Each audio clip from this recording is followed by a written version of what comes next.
Ampon, magdiwang tayo sa ating debosyon. Purihin ang Panginoon. Viva pong Jesus Nazareno, awit at papuri, alay namin sa'yo. Dinggin ang dalangin at pagsamo ng bayan mo. Viva pong Jesus Nazareno.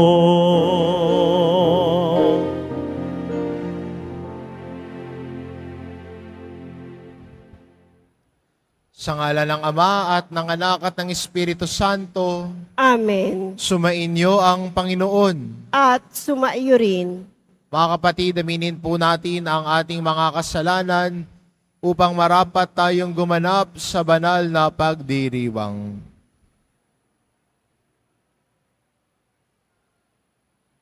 Inaamin ko Sa makapangyarihang Diyos at sa inyo mga kapatid, na lubha akong nagkasala sa isip, sa salita, sa gawa, at sa aking pagkukulang.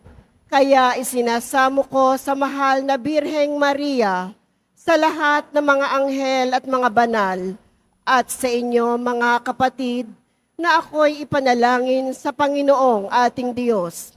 kaawaan tayo ng makapangyarihan Diyos, patawarin tayo sa ating mga kasalanan, at patnubayan tayo sa buhay na walang hanggan. Amen. Panginoon, kaawaan mo kami. Panginoon, kaawaan mo kami. Kristo, kaawaan mo kami. Kristo, kaawaan mo kami. Panginoon, kaawaan mo kami. Panginoon, kaawaan mo kami. Manalangin tayo.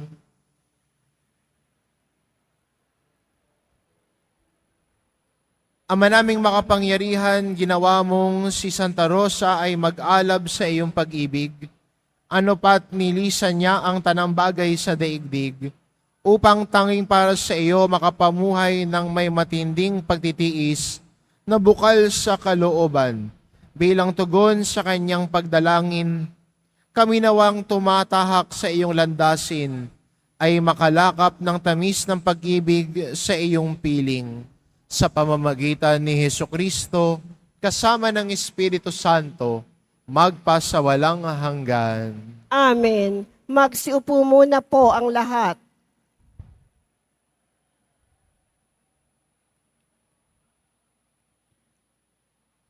Pagbasa mula sa aklat ni Propeta Ezekiel. Noong mga araw na iyon, nadama ko ang kapangyarihan ng Panginoon at sa pamamagitan ng kanyang Espiritu ay dinala niya ako sa isang lambak na puno ng kalansay. Inilibot niya ako sa lugar na yaong puno ng mga kalansay na tuyong-tuyo na. Tinanong niya ako,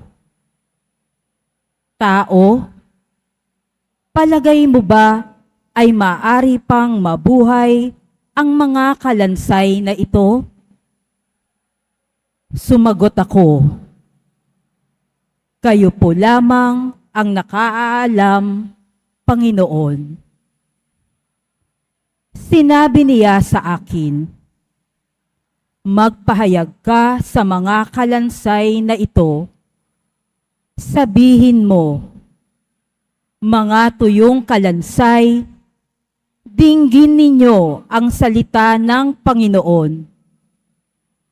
Ito ang ipinasasabi niya. Bibigyan ko kayo ng hininga at kayo'y mabubuhay. Lalagyan ko kayo ng litid at laman at babalutin ng balat. Bibigyan ko kayo ng hininga at kayo'y mabubuhay. Sa gayon, makikilala nilang ako ang Panginoon." Nagpahayag nga ako tulad ng utos sa akin. Nang ako'y nagsasalita, nagkaroon ng malakas na ugong at nabuo ang mga kalansay. Nakita kong sila'y nagkaroon ng litid at laman.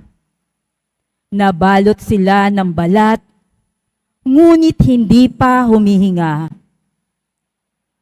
Sinabi sa akin ng Panginoon, "Tao, tawagan mo ang hangin sa lahat ng dako. Sabihin mong ipinasasabi ko, hangin, hingahan mo ang mga patay na ito upang sila'y mabuhay." Nagpahayag nga ako at pumasok sa kanila ang hininga. Nabuhay nga sila at nang magtayuan, sila'y ubod ng dami, parang isang malaking hukbo. Sinabi sa akin ng Panginoon, "Tao, ang bansang Israel ay tulad ng mga kalansay na ito. Sinasabi nila, tuyo na ang aming mga buto. Wala na kaming pag-asa. Lubusan na kaming pinabayaan. Kaya nga, magpahayag ka. Sabihin mong ipinasasabi ko, bayan ko, ibubukas ko ang inyong libingan.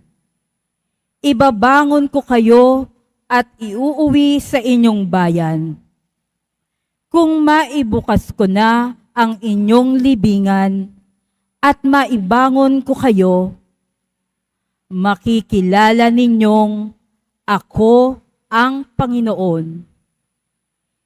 Hihingahan ko kayo upang kayo'y mabuhay at ibabalik ko kayo sa inyong sariling bayan.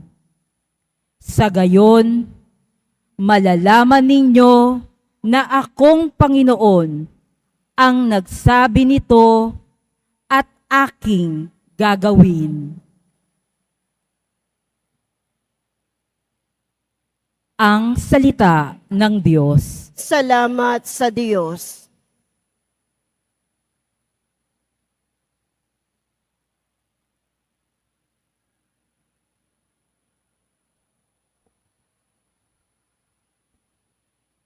Panginooy papurihan sa pag-ibig niya kailanman. Panginooy papurihan sa pag-ibig niya kailanman. Ang mga naligtas, tinubos ng Diyos, bayaang magpuri. Yamang nangaligtas sa tulong ng poon. Sa sariling bayan sila ay tinipot pinagsama-sama. Silangat kanluran, timog at hilaga, ay doon kinuha. Panginooy papurihan sa pag-ibig niya kailanman.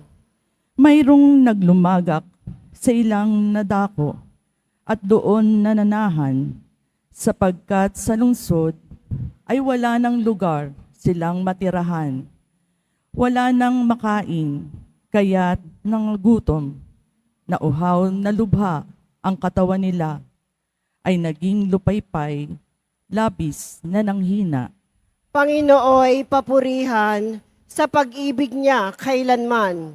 Nang sila'y magipit, sa Panginoong Diyos sila ay tumawag, at dininig naman sa gipit na lagay, sila'y iniligtas.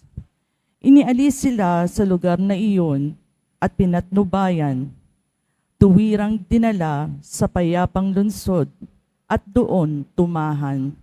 Panginooy papurihan sa pag-ibig niya kailanman. Kaya dapat naman sa Panginoong Diyos ay magpasalamat dahil sa pag-ibig at kahanga-hanga niyang pagliligtas. Yaong nauuhaw ay pinaiinom upang masiyahan.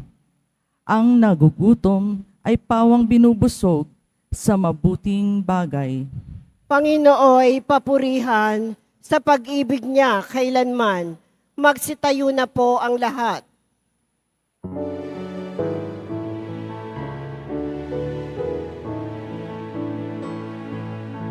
Alleluia,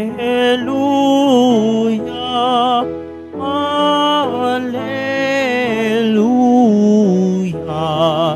Alleluia, Alleluia.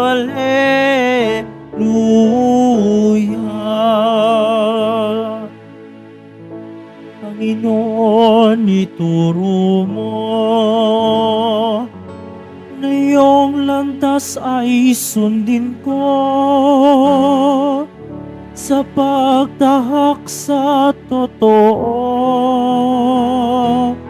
Alleluia, Alleluia, Alleluia, Alleluia.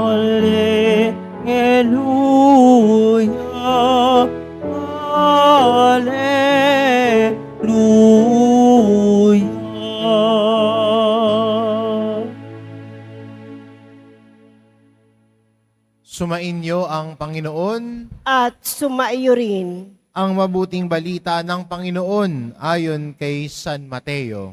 Papuri sa iyo, Panginoon. Noong panong iyon, nagtipon-tipon ng mga Pariseo nang mabalitaan nilang napatahimik ni Jesus ang mga Saduceo.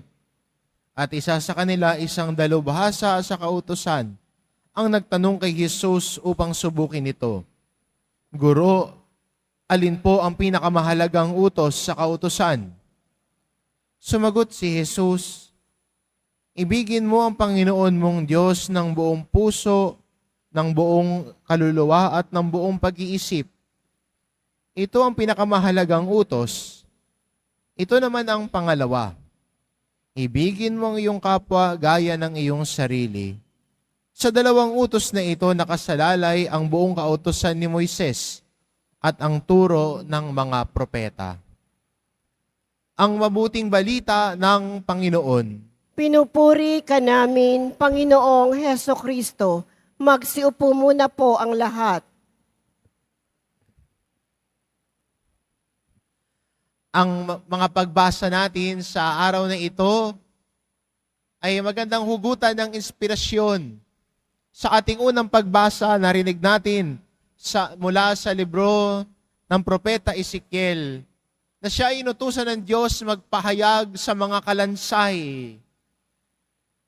At nung nagpahayag siya, yung mga buto-buto ay nagkaroon ng laman.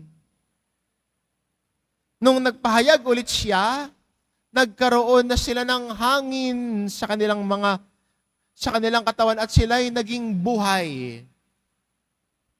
At sinabi ng Panginoon at nagbigay pag-asa sa kanyang bayan, na ang bayan niyang nawawala na ng pag-asa, at hindi ba gano'n naman ang tao, kapag ikay nawawala ng pag-asa, parang papatay-patay ka na lang.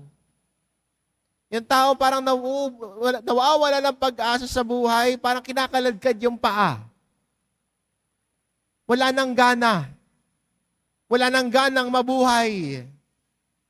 Kaya ang naging paraan para magkaroon ulit ng pag-asa ang bayang Israel na nawala ng pag-asa ay sa pamamagitan ng pagpapahayag.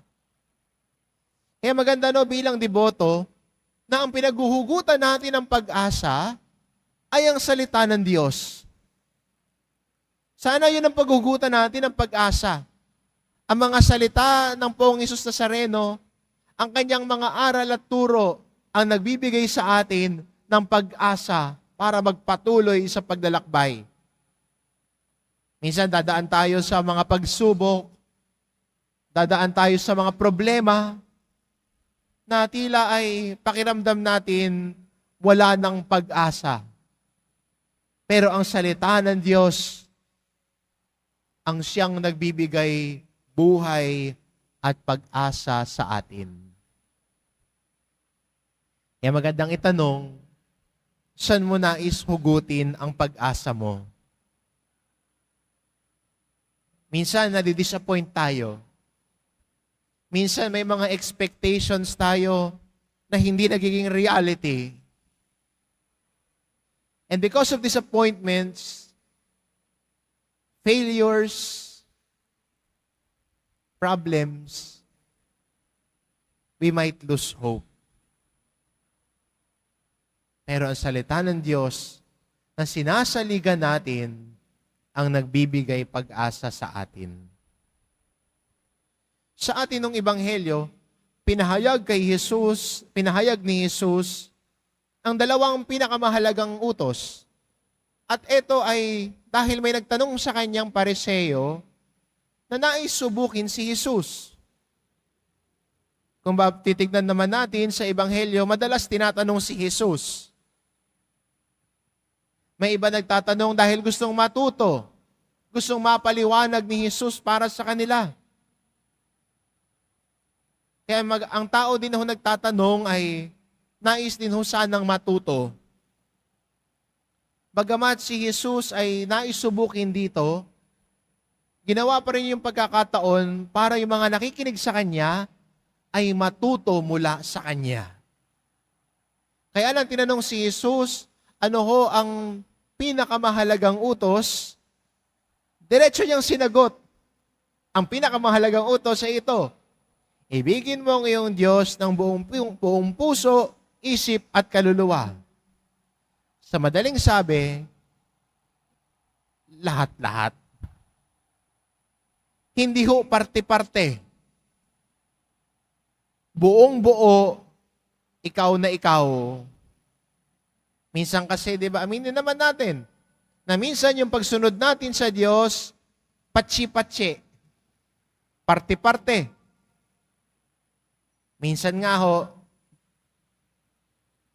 pero pagdating ng Sabado, ayan, balik na naman sa dating gawain. Chismosa na naman, babaero na naman, sugarol na naman. Kawatan na naman. Tapos pag Linggo, mabait ulit. Tapos mula Lunes hanggang Huwebes, nako, balik na naman sa dati. Ang paalala sa atin ni Jesus na ang isang deboto na nais sumunod sa Kanya, buong buhay ang bigay. Buong buo, ikaw na ikaw, hindi patsi-patsi. Hindi pag nasa Quiapo ka lang, deboto. Hindi pag Biyernes ka lang, deboto. Araw-araw, lagi-lagi, dahil si Jesus ang iyong pinakamamahal ng buong puso, isip, at kaluluwa.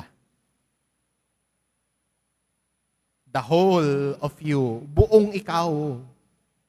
Kaya ang ating pagsunod kay Jesus, kahit sa bahay, kahit sa trabaho, kahit sa kaharap ng ating mga kaibigan, deboto tayo.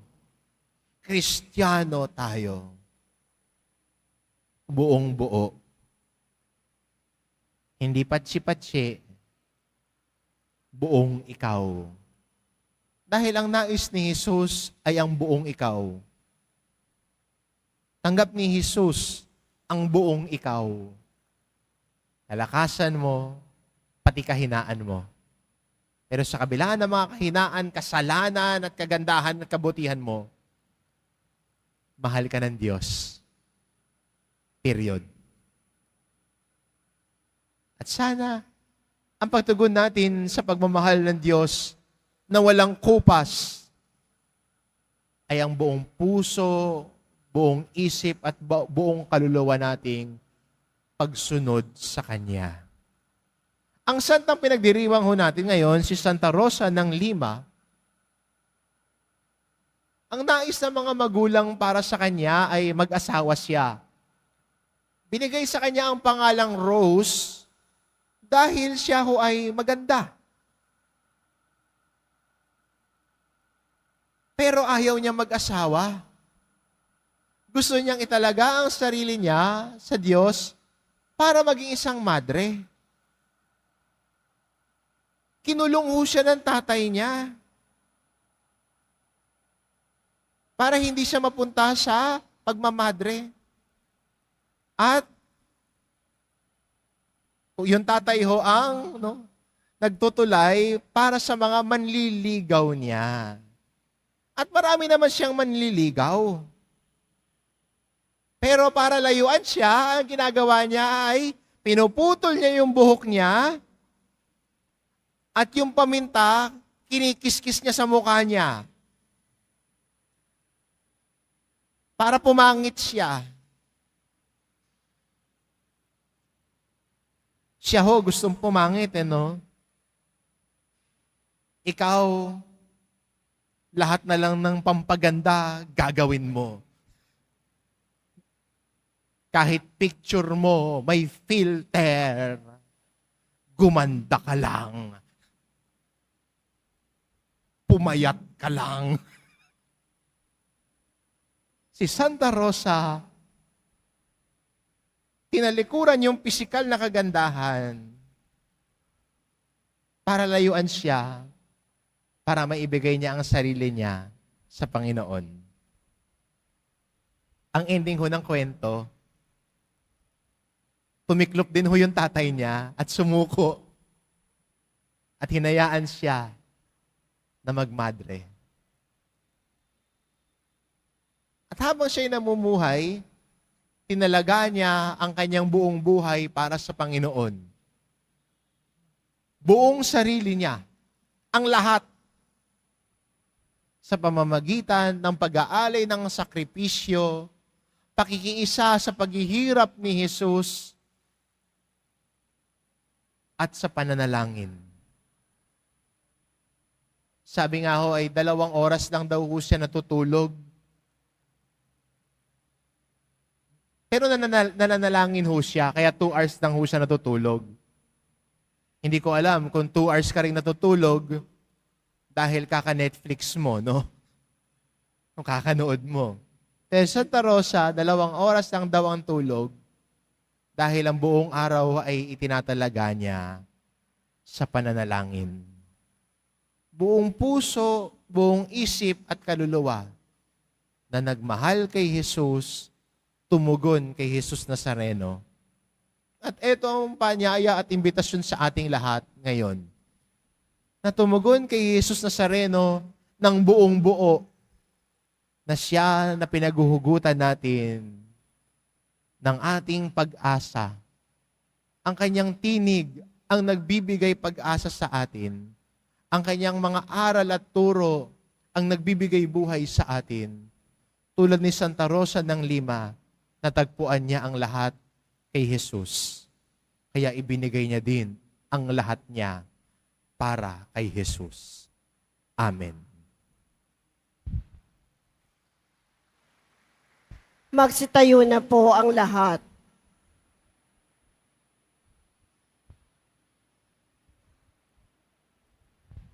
Minamahal ko mga kapatid, ihayag natin ang ating pag-ibig sa Panginoong Diyos ng buong puso, kaluluwa, isip at lakas.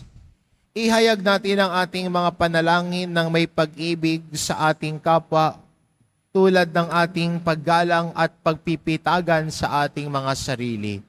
Ang ating itugon, Panginoon, umunlad nawa kami sa iyong pag-ibig. Panginoon, umunlad nawa kami sa iyong pag-ibig.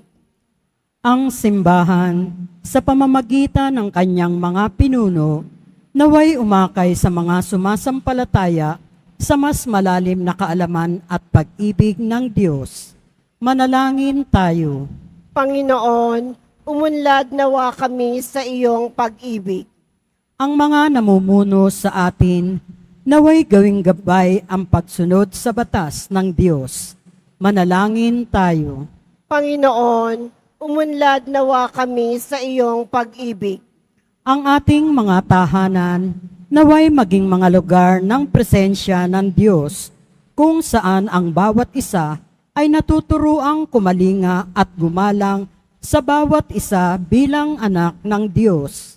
Manalangin tayo. Panginoon, umunlad nawa kami sa iyong pag-ibig. Sa pamamagitan ng banayad na haplos ng Espiritu, tayo naway magkaroon ng matinding habag sa mga may sakit at sa mga matatanda. Manalangin tayo. Panginoon, umunlad nawa kami sa iyong pag-ibig. Ang ating mga mahal na yumao, naway dalhin ni Kristo sa kanyang walang hanggang kaharian. Manalangin tayo. Panginoon, umunlad nawa kami sa iyong pag-ibig. Panginoong Diyos, ibinunyag mo sa amin ang iyong kalooban sa pamamagitan ng iyong mga utos. Ngayong aming dinadala sa iyo ang aming mga kahilingan. Bigyan mo kami ng biyaya na maisabuhay ang iyong mga utos. Hinihiling namin ito sa pamamagitan ni Kristong aming Panginoon. Amen. Magsiupo muna po ang lahat.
Magsitayo na po ang lahat.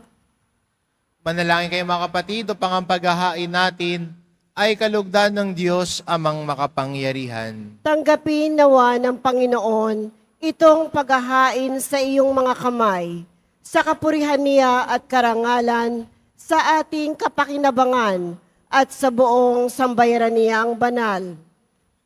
Ama naming lumikha, sa pagpapahayag namin sa iyong kadakilaan, ngayong ginugunita namin ang dalagang si Santa Rosa, ang kalugod-lugod niyang kagitingan sa pamumuhay, ay mapagintapat nawang kalugdan mo ang aming mga alay sa pamamagitan ni Hesukristo kasama ng Espiritu Santo, magpasawalang hanggan. Amen. Sumainyo ang Panginoon.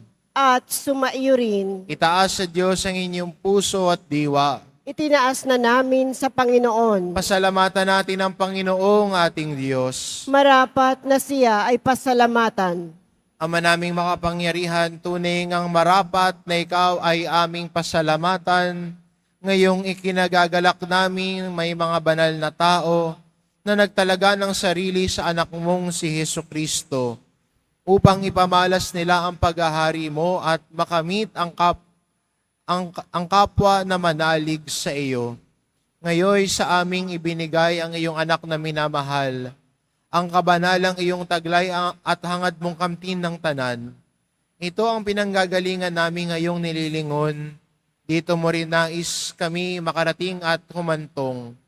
Kaya kaisa ng mga anghel na nagsisiawit ng papuri sa iyo, nang walang uhumpay sa kalangitan, kami nagbubunyi sa iyong kadakilaan.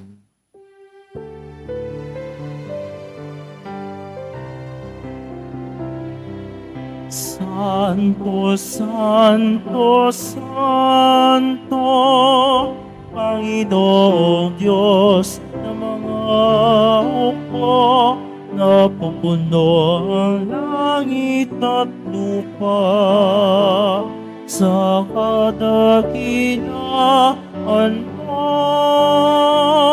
Hosana sa kaitaasan, pinagpala ang naparirito sa ngalan ng Panginoon.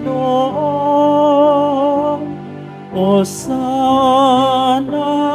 sa kaitaasan. Magsiluhod po ang lahat. Ama naming banal, ikaw ang bukal ng tanang kabanalan, kaya't sa pamamagitan ng iyong Espiritu, gawin mong banal ang kaloob na ito upang para sa amin maging katawan at dugo ng aming Panginoong Hesukristo. Bago niya pinagtiisang kusang loob na maging handog, hinawakan niya ang tinapay, pinasalamatan kanya.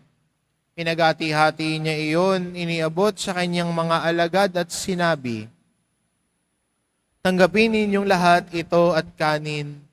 Ito ang aking katawan na ihahandog para sa inyo."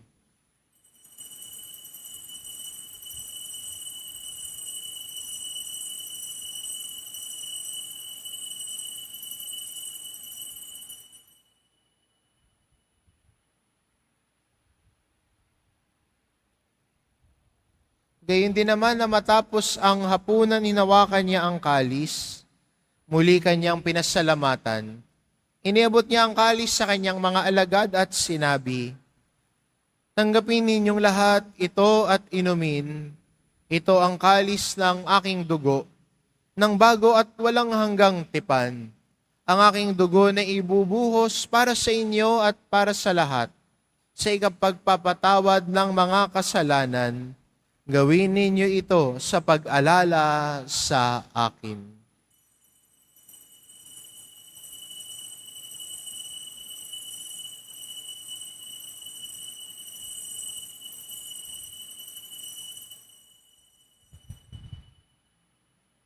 Magsitayo na po ang lahat. Ipagbunyi natin ang misteryo ng pananampalataya. Si Kristo'y namatay, si Kristo'y nabuhay, si Kristo'y babalik sa wakas ng panahon. Ama, ginagawa namin ngayon ang pag-alala sa pagkamatay at muling pagkabuhay ng iyong anak. Kaya't inaalay namin sa iyo ang tinapay na nagbibigay buhay at ang kalis na nagkakaloob ng kaligtasan. Kaming nagpapasalamat dahil kami iyong minarapat na tumayo sa harap mo para maglingkod sa iyo. Isinasamo namin kaming magsasalo-salo sa katawan at dugo ni Kristo ay mabuklod sa pagkakaisa sa pamamagitan ng Espiritu Santo. Ama, lingapin mo ang iyong simbahang laganap sa buong daigdig.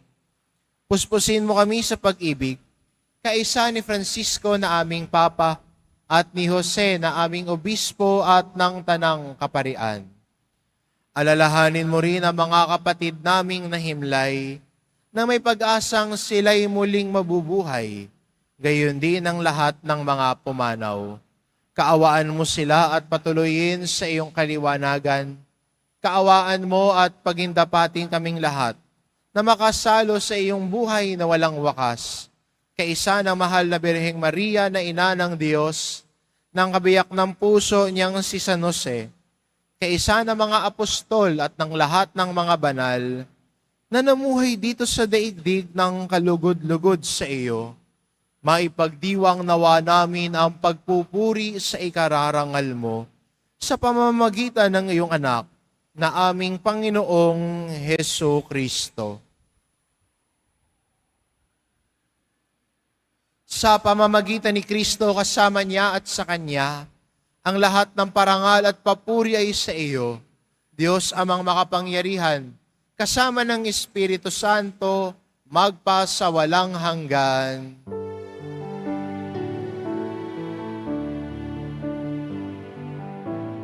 Amen. Amen. Amen. Amen.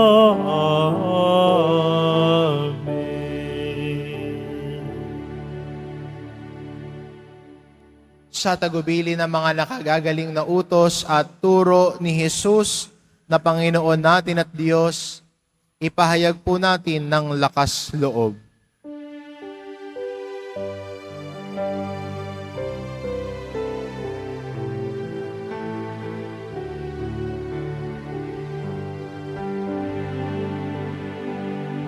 Ama namin, sumasalangit ka. Sambahin ang ngalan mo, mapasa amin ang kaharian mo, sundin ang loob mo. Dito sa lupa para ng sa langit.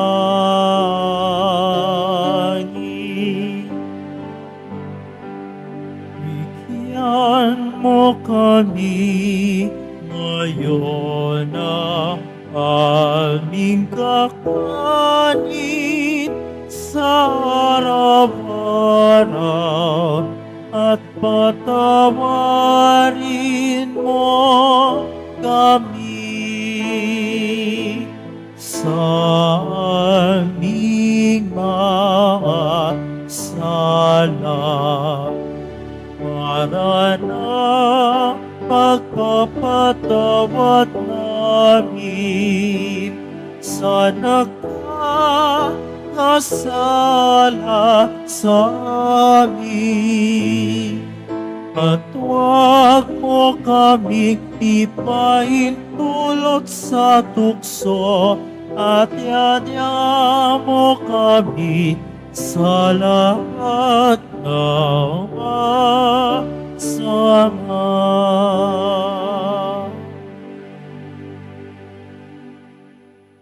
Hinihiling namin kami adya sa lahat ng masama, pagkalooban ng kapayapaan araw-araw. Iligtas sa kasalanan at ilayo sa lahat ng kapahamakan. Samantalang aming pinananabikan ang dakilang araw ng pagpapahayag ng tagapagligtas naming si Hesu Kristo. Sapagkat iyo ang kaharian at ang kapangyarihan at ang kapurihan magpakailanman. Amen. Panginoong Kristo, sinabi mo sa iyong mga apostol, kapayapaan ang iniiwan ko sa inyo, ang aking kapayapaan ang ibinibigay ko sa inyo. Tungayan mo ang aming pananampalataya at huwag ang aming pagkakasala.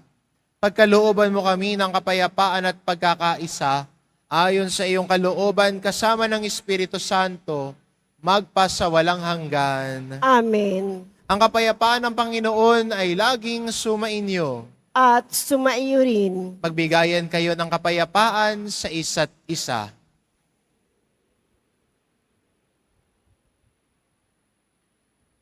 Kordero ng Diyos na nag-aalis ng mga kasalanan ng sanlibutan, maawa ka sa amin. Kordero ng Diyos na nag-aalis ng mga kasalanan ng sanlibutan, maawa ka sa amin. Kordero ng Diyos na nag-aalis ng mga kasalanan ng sanlibutan, ipagkaloob mo sa amin ang kapayapaan. Magsiluhod po ang lahat.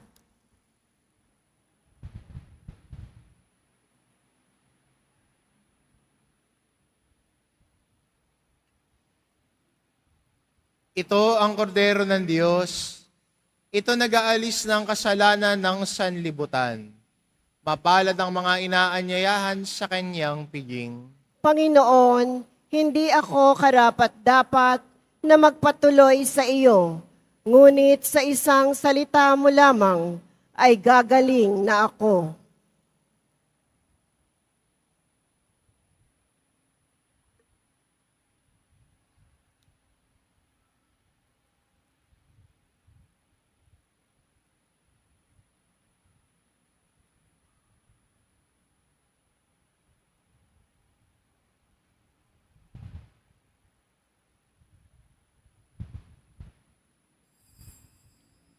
Para sa lahat ng tatanggap ng banal na komunyon, sasagot po tayo ng amen pagkasabi ng pari o ng lay minister ng katawan ni Kristo at isubo agad sa bibig bago umalis sa harapan ng pari o lay minister. Sumunod po tayo.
Manalangin tayo.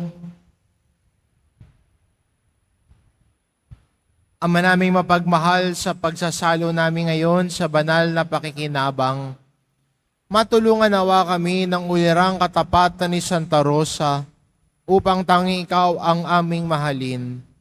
Habang inaako namin na malasakit ni Hesukristo, kasama ng Espiritu Santo, magpa sa walang hanggan. Amen. Sumainyo ang Panginoon. At sumaiyo rin. Mahal na pong Jesus Nazareno, inihayag mo sa pamamagitan ng krus ang walang maliw na pag-ibig ng Diyos sa sangkatauhan. Pakinggan mo ang kahilingan ng iyong angka na nagsusumamo sa iyo. Makamtanawa nila ang iyong katugunan at tanggapin ang kasagutan na may utang na loob na tinatanaw. Basbasan din po ninyo ang mga may daladala nilang imahin at dasalan sa pamamagitan ng bendisyon na ito.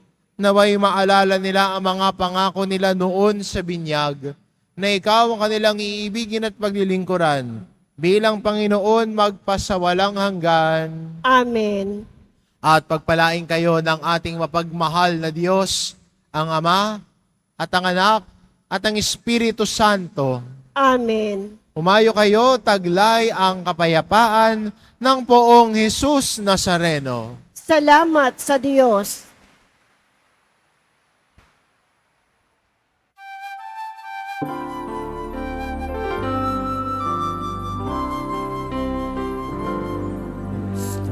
Padre Jesus Nazareno, sinasamba ka namin.